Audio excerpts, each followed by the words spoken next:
சரி, ஆண்டவர் இன்றைக்கு ஒரு வசனம் சொல்றார்.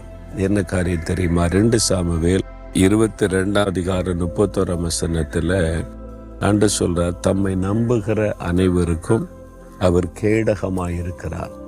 கர்த்தர் நமக்கு கேடகமாயிருப்பாராம். கேடகன்னா உங்களுக்கு தெரியும் தானே? நான் சொல்லியிருக்கிற ஏற்கனவே, கேடகம் என்பது நம்மை பாதுகாக்கிற ஒரு கருவி.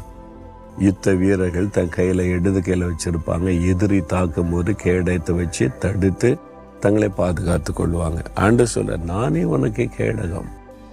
அப்படின்னு என்ன அர்த்தம்? உனக்கு முன்னால் நான் நின்று உனக்கு விரோதமாய் வர்ற ஆயுதங்களை நான் தாங்கி கொள்ளுவேன்.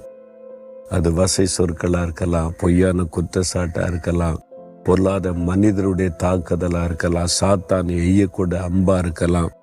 நான் உனக்கு கேடகமாக இருந்து உன்னை அந்த சத்துருடைய எல்லா ஆயுதங்களையும் தடுத்து நிறுத்தி உன்னை பாதுகாப்பேன்றார். யாருக்கு?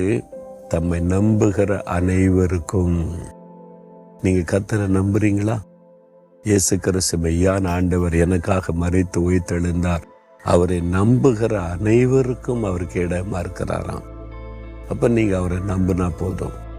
இயேசு கிறிஸ்து எனக்காக மரித்து உயிர்த்தெழுந்த ஒரு ஆண்டவர், என் மேல் அன்புள்ளவர், எனக்காக இரத்தத்தை சிந்தினவர், நான் அதை விசுவாசிக்கிறேன்னு சொல்லி அவரை நம்பணும்.